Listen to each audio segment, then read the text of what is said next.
ধারাবাহিকভাবে আমরা আজও বইয়ে যে থিওরিটিক্যাল আলোচনা অর্থাৎ এমসিকিউ বেসড বা এমসিকিউ রিলেটেড যে লাইনগুলো কি লাইনগুলো সেগুলো দেখতেছি। তো আজকে তো দ্বিতীয় কাজ, সেখানে আমরা আজকে শুরু করব প্রভাবক, তার প্রকারভেদ এবং প্রভাবক সহায়ক, প্রভাবক বিষ এক্সেট্রা এক্সেট্রা, এগুলো এক্সাম্পল। তো প্রথমেই এখানে একটু বলে রাখি যে প্রভাবক আর অনুঘটক একই জিনিস, সেটা কাকে বলে এটা সিকিউর কতে আসতেই পারে। এরপর আমরা আসি, এখানে বলা হয়েছে যে প্রভাবকের বেশ কয়েকটা বৈশিষ্ট্য রয়েছে, বৈশিষ্ট্য থেকে আসলে এমসিকিউ প্রশ্নগুলো করা হয়। আর মেডিকেলের একটা ফেভারিট জায়গা হচ্ছে এই জায়গাটা, বেশ করে বৈশিষ্ট্যগুলো আর কি। যেমন প্রতিটা প্রভাবক সংশ্লিষ্ট বিক্রিয়ায় বিক্রিয়কের সক্রিয়ণ শক্তিকে হ্রাস করে। খুব খুব গুরুত্বপূর্ণ কথা।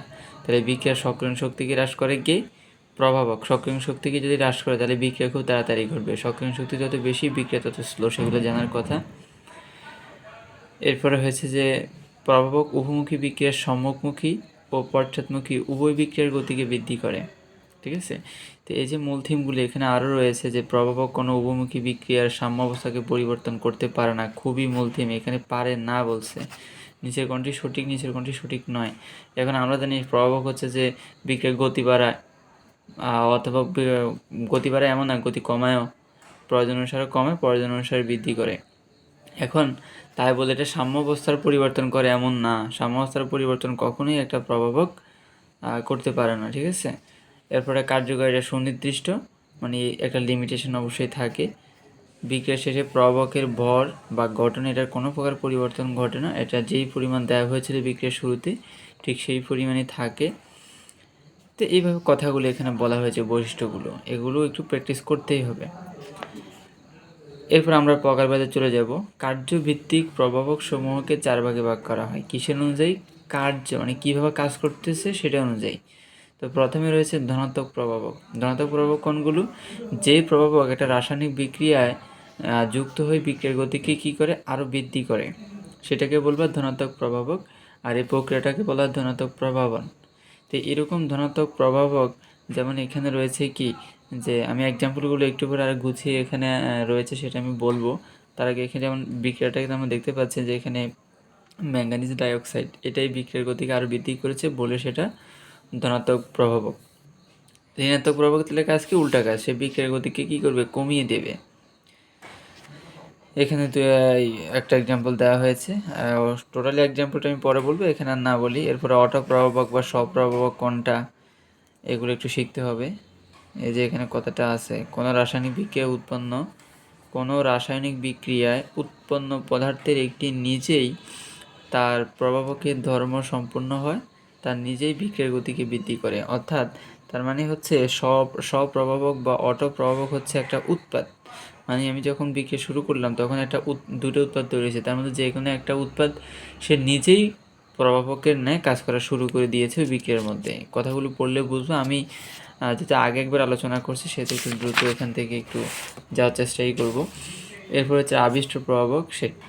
আবিষ্ট প্রভাবক হচ্ছে কি, যে কোনো বিক্রিয়া একটি বিশেষ বিক্রিয়কের প্রভাবে যখন তার অপর বিক্রিয়কের সাথে তৃতীয় কোনো পদার্থের বিক্রিয়া ঘটে, কিন্তু পৃথকভাবে তাদের মধ্যে কোনো বিক্রিয়া ঘটে না, এই যে ঘটনটা সেটাকে, বা এই যে বিক্রিয়কটা যেটা থেকে ও মানে নিজে পাশে থেকে আরেকজনকে বিক্রিয়া করতে সহায়তা করছে, সেটা হচ্ছে আবিষ্ট, মানে একের দ্বারা অন্য বিক্রিয়া অংশগ্রহণ করা আর কি।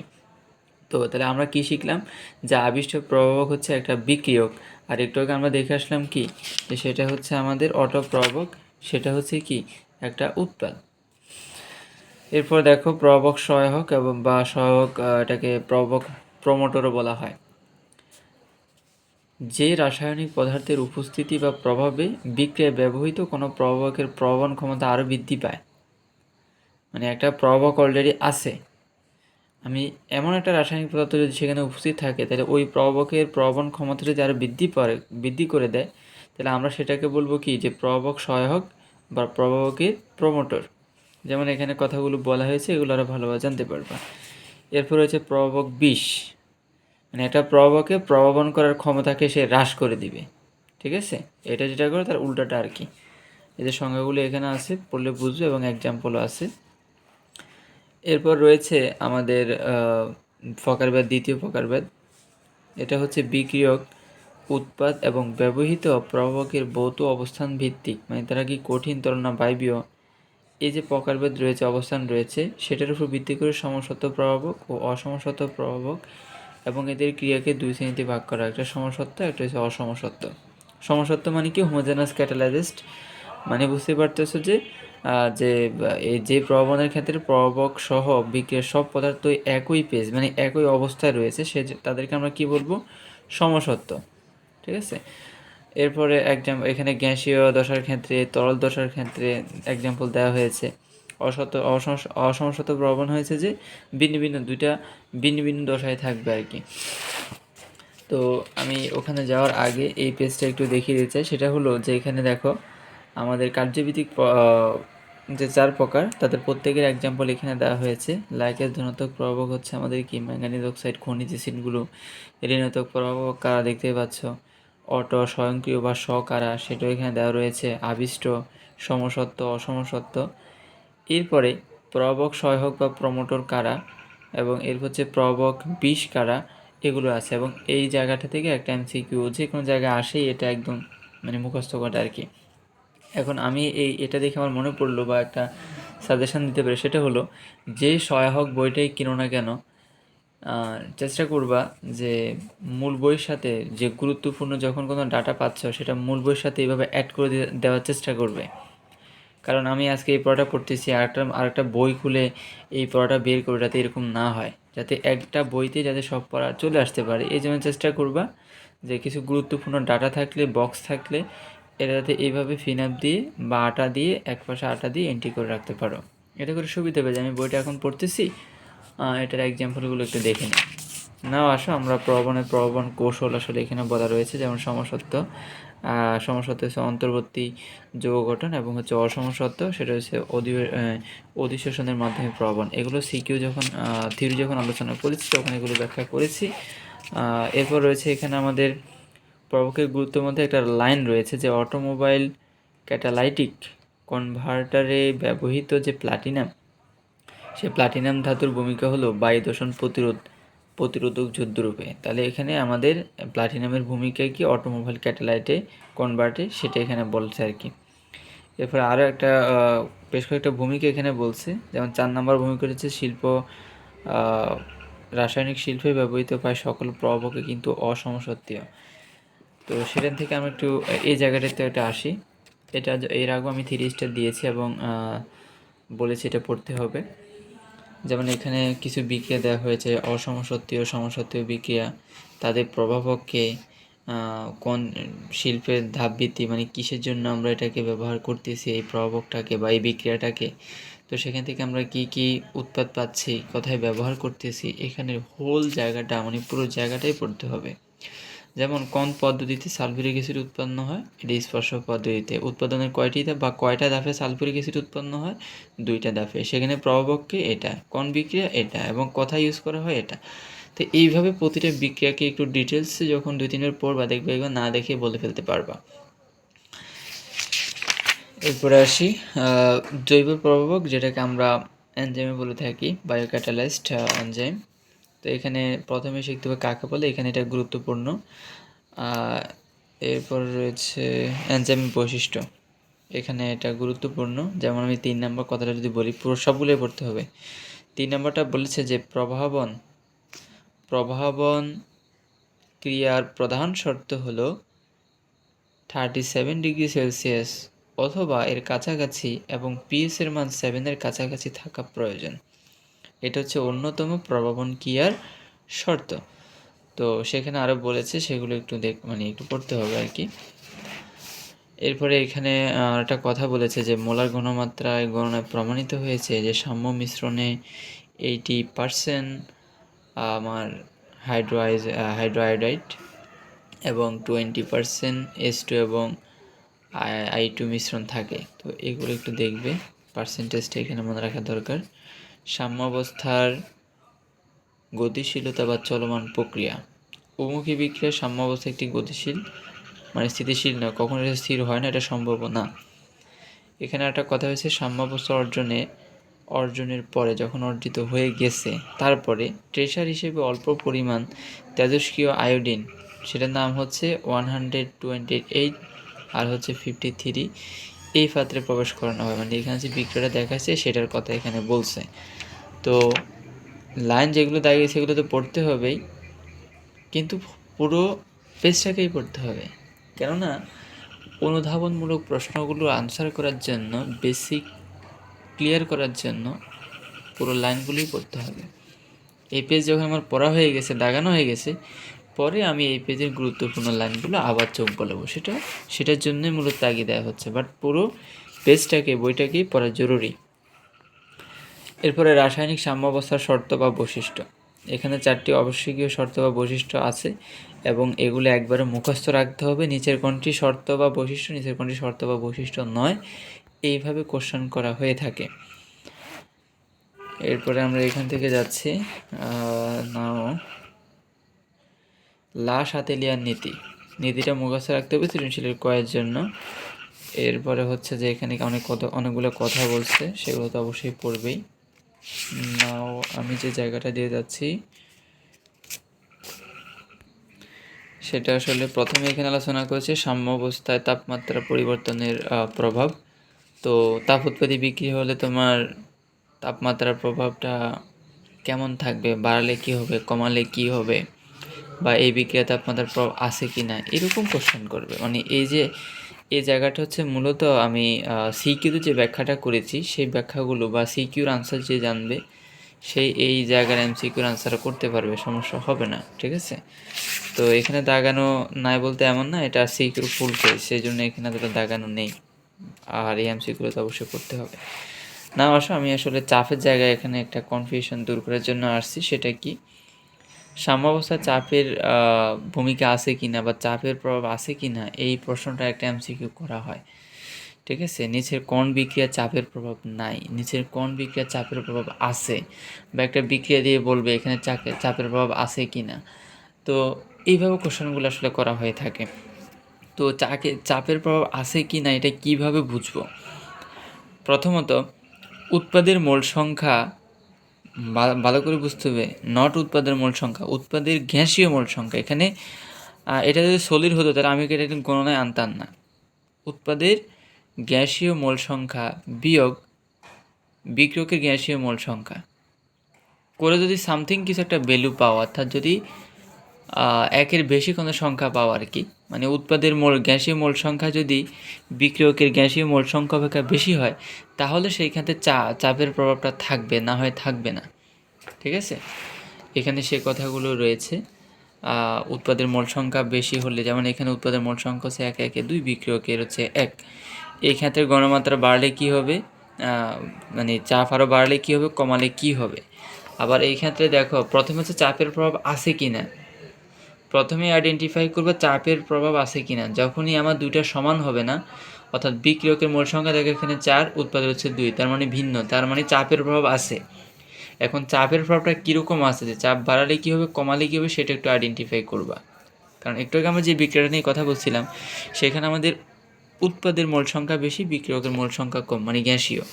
আর এখানে উৎপাদের গ্যাসীয় মোল সংখ্যা কম, বিক্রিয়কের গ্যাসীয় মোল সংখ্যা বেশি, তার মানে কিন্তু ভিন্ন ভিন্ন, দ্যাটস মিনস আমার চাপের প্রভাব আছে, কিন্তু এক জায়গায় উৎপাদের কম, এক জায়গায় উৎপাদের বেশি, তাহলে নিঃসন্দেহে দুই জায়গায় আমার কি হবে, চাপের প্রয়োগ, অর্থাৎ আমি চাপ দিলে কি হবে, কমালে কি হবে, সেই প্রভাবটা ভিন্ন ভিন্ন হবে। সেগুলো আমি থিওরিতে বেসিকলি আলোচনা করেছি এবং এগুলোর নোটও দেওয়া হয়েছে। তো তারপরেও এগুলো একটু ক্লিয়ার রাখবা। এই জায়গাটা আমি বারবারই বলতেছি, এটা যে সিকিউ কাভারেজ করতে পারবে তার জন্য এটা কিছুই না, সে অলরেডি এমনি পারবে। যখন আমার উভয় দিকে মোল সংখ্যা সমান হবে তখন কিন্তু কোনো চাপের প্রভাব নাই। যেমন এখানে উৎপাদের মোল সংখ্যা, গ্যাসীয় মোল সংখ্যা হচ্ছে 2, বিক্রিয়কের গ্যাসীয় মোল সংখ্যা 2, এখানে চাপের কোনো প্রভাব আসলে, এই বিক্রিয়ার জন্য চাপের কোনো প্রভাব আসলে নাই।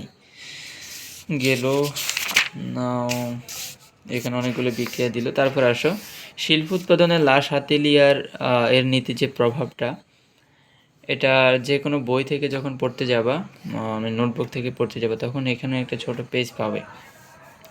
তো সেই ক্ষেত্রে আমি এখানে আসি যে আমার প্রথমে লিখেছি অ্যামোনিয়ার উৎপাদন। অ্যামোনিয়ার উৎপাদনটা কি তাপ উৎপাদী বিক্রিয়া নাকি তাপহারী বিক্রিয়া?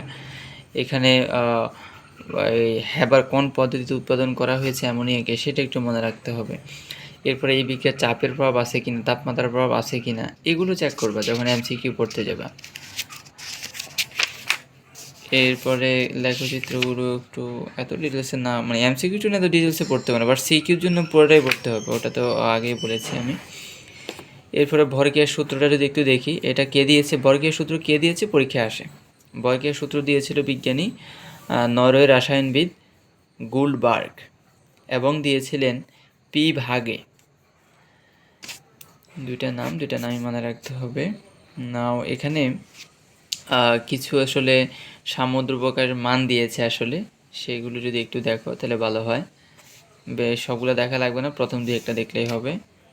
এরপরে আসো, এখানে ভরক্রিয়ার সূত্র দেওয়া হয়েছে, এটা সিকিউর কতেই আসে। এরপরে সামুদ্রিকের কোনো একক নয়, সেটা তো অবশ্যই জানারই কথা, এটার একক কাটা পড়ে যায়, এটার কোনো একক থাকে না। সামুদ্রিক দুই প্রকার, একটা মোলার সামুদ্রিক মানে কেসি, আর একটা হচ্ছে প্রেসার সামুদ্রিক মানে কেফি। সামুদ্রিক কাকে বলতে সেটা সিকিউর কতে আসে, ঠিক আছে। এই যে আংশিক চাপের সামুদ্রিক বা কেফি আর কি। তো সমীকরণগুলো থেকে অনেক সময় প্রশ্ন করে, কীরকম প্রশ্ন, একটা সমীকরণ দিবে, দিয়ে বলবে এর সামুদ্রিকের সমীকরণ নিচের কোনটি, অথবা একটা সমীকরণ দিয়ে বলবে এই সমীকরণ এর কেসি এর সামুদ্রিক কোন সমীকরণ থেকে পাওয়া গেছে, এরকম প্রশ্নগুলি আসলে করা হয়ে থাকে আর কি। এবং আরেকটা এমসিকিউ করবে, সেটা হচ্ছে কেফি এবং কেসির যে সম্পর্ক রয়েছে সে জায়গা থেকে একটা প্রশ্ন করা হয়। কেফি কেসি কীরকম, বিক্রিয়া দিবে, দিয়ে বলবে নিচের কোন বিক্রিয়া কেফি কেসি সমান, বা একটা বিক্রিয়া দিয়ে বলবে যে এই বিক্রিয়ার কেফি কেসির সম্পর্ক কেমন, বা এই বিক্রিয়ার কেসি বের করো, এই বিক্রিয়ার কেফি বের করো, এরকম। তো কেফি কেসির মোট সম্পর্ক ভিত্তিক ইকুয়েশন হচ্ছে এটা, এবং এটা কিভাবে ডেভেলপ করছে সেটাও দেখানো হয়েছে থিওরিটিক্যালি একদম ডিটেলসে।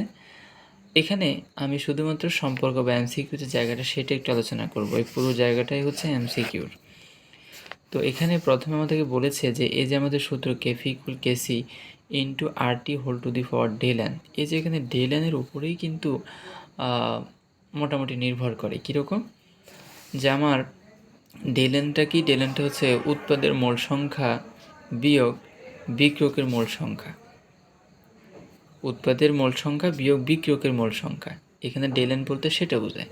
তো যখন এই ডেল এনের মানটা আমার কি হবে, জিরো হবে, যখন আমার ডেল এনটার মান জিরো তখন কি, যখন পজিটিভ হবে তখন কি, যখন নেগেটিভ হবে তখন কি। এখানে প্রতিটা কথা এখানে বলে দিয়েছে যে যখন উৎপাদ ও বিক্রিয়কের মোল সংখ্যার কোনো পরিবর্তন ঘটে না, অর্থাৎ ডেল এন যখন জিরো, বা উভয়ের মোল সংখ্যা যখন সমান, অর্থাৎ ডেল এন যখন জিরো, তখন আমার কেফি এবং কেসি কি সমান, কারণ তখন RT whole to the power del n মান জিরো, মানে এটার মান 1 হয়ে যায়। আর আর এর মান তো সেটা জানো, এখানে আর এর এককটা মনে রাখতে হবে, আর এর মান ক্যালভিন এককে ধরে গাণিতিক সমস্যার সমাধান করতে মানে ক্যালভিন ফার ক্যালভিন থাকতে হবে। কেসির কোনো এটার কোনো একক হবে না, যেহেতু এগুলো সাম্যদ্রব্যক, আমি একটু আগে একটা লাইনে বলে আসছি যে সাম্যদ্রব্যকের কোনো একক হয় না। তো যেহেতু এরাও সাম্যদ্রব্যক, এদেরও কী হয় না, কোনো একক হয় না। আবার যখন আমার পজিটিভ হবে তখন কী হবে, যখন নেগেটিভ হবে তখন কী হবে, সেগুলো একটু অবশ্যই দেখতে হবে। আর অলওয়েজ আমার সমীকরণটা কেফি ইকুয়ালে দেওয়া থাকবে এমন না, নিচের কোনটি কেফি কেসি সম্পর্কের সমীকরণ সেটা দিয়ে কেফি ইকুয়াল লেখা থাকবে এমন না, কেসি ইকুয়াল দিয়েও লেখা থাকতে পারে, ডোন্ট ওয়ারি। এরপরে আমার কেফি নির্ণয় আংশিক চাপে অ্যাটমসফিয়ার এককে সংখ্যা মানে রূপান্তর করতে, সেটা আমরা জানি, সেই দিকে না গেলাম। এখানে বেশ কিছু ইকুয়েশন দেওয়া হয়েছে, তাদের কেফির যে সম্পর্ক সেগুলো দেখানো হয়েছে, সেগুলো এখান থেকে দেখতে হবে, বা কীভাবে আসছে সেটা বুঝলে আসলে আমাকে 101টা বিক্রিয়া দিলেও তো আমার ঝামেলা নাই আসলে, ঠিক না।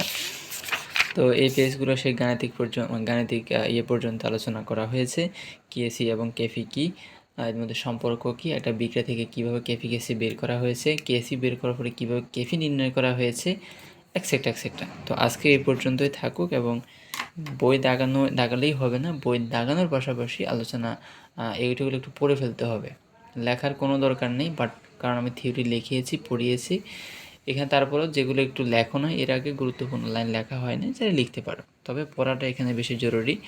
নেক্সট ক্লাসে আমরা যখন থিওরিটিক্যাল আলোচনা করব বইয়ের পাঠ্য বইয়ের, সেই ক্ষেত্রে আমরা সামুদ্রিক কেসি এর তাৎপর্য থেকে শুরু করব। তো আজকে এই পর্যন্তই থাকলো।